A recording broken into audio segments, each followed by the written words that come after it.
चलो इस क्वेश्चन को देखो, अगर कह देगा prove that A union B intersection C is equal to A union B intersection A union C, ठीक है, कैसे प्रूव करेंगे? देखो इसको प्रूव करने का एकदम आसान तरीका बता दूं। सबसे पहले करो let a x belongs to A union B intersection C, ऐसा लिख सकते हो। मान लेते हैं इसका एलिमेंट कौन है? x कुछ भी हो सकता है, वेरिएबल है, अल्फा बीटा कॉलम बहुत कुछ भी हो सकता है। अब अगर चेक करोगे तो इसको ये मान लो, पूरे डिब्बा को भी मान लो, इसका मतलब ए यूनियन बी, तो इसको कैसे लिख सकते हैं? Implies that x belongs to a और यूनियन है x belongs to b intersection c। अरे नहीं चमका, कोई कष्ट वाली बात, implies that x belongs to a और इसको लिख सकते हैं x belongs to b। Intersection क्या लिख सकते हैं? इंटरसेक्शन क्या लिख सकते हैं? And x belongs to c। अरे हाँ ना बोलो, चमका, अब थोड़ा चमका था, चमका। ये कौन है? मैं।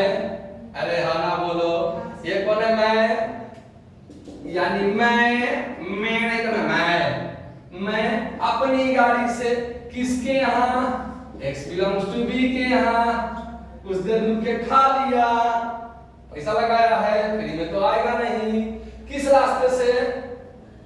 अरे बोल तो कस के, एंड के रास्ते से, एंड के रास्ते से। कौन जाएगा?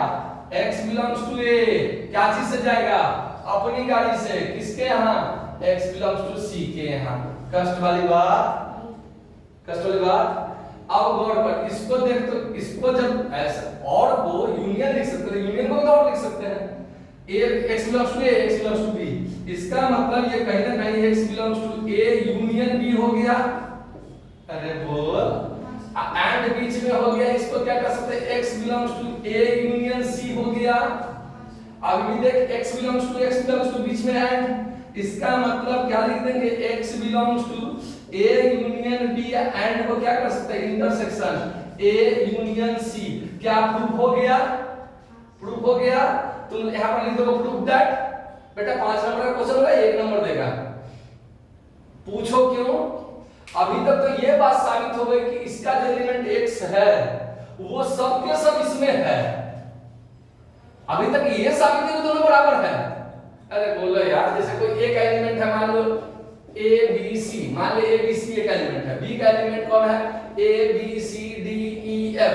तो मैंने प्रूव कर दिया कि a b c तो इसमें है, लेकिन ये बात कहां प्रूव हुई कि इसका भी सारा एलिमेंट इसमें है? यहां बराबर का साइन है ना, तो बराबर का साइन प्रूव करने के लिए आपको याद दिखाना होगा कि a का अगर सारा एलिमेंट b में है तो b का भी सारा एलिमेंट किसमें होना चाहिए? a में होना ही चाहिए। अरे चमका कि नहीं चमका? नहीं चमका, मेरे को लगा नहीं कि तुम लोग चमका। पक्का आया? तो अब क्या करेंगे? अब वही खुजली वाला काम यहां कर सकते हैं, ध्यान देना। फिर इसको हम इतना चीज लिख सकते हैं नीचे, इसको लिख सकते हैं ना, x belongs to a union b intersection को and x belongs to a union c। अब फिर इसको ये चीज लिख सकते हैं, ये वाला। फिर इसको जो टूट के लिखेगा उसको ये लिखेंगे, फिर ये लिखेंगे, आ जाएगा ना। तो ये पागलपंथी वाला काम नहीं हुआ? ये बार ऊपर से लिखते जाए, फिर नीचे से तोड़ते जा। अरे हाँ ना बोलो। तो मैंने इज्जत से इसको ऐसे घुमा दिया, मैंने ये लिखा ही नहीं, इज्जत से ऐसे घुमा दिया।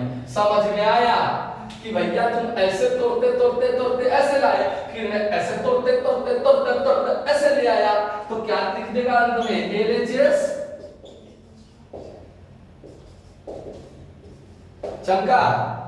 तब प्रूफ कर रहा। अगर केवल ये साइन नहीं देखते हो, नंबर तो ऐसे कटेगा जैसे एकदम लगे कि मर्डर हो गया। कष्ट वाली बात। चलो नोट कर लो।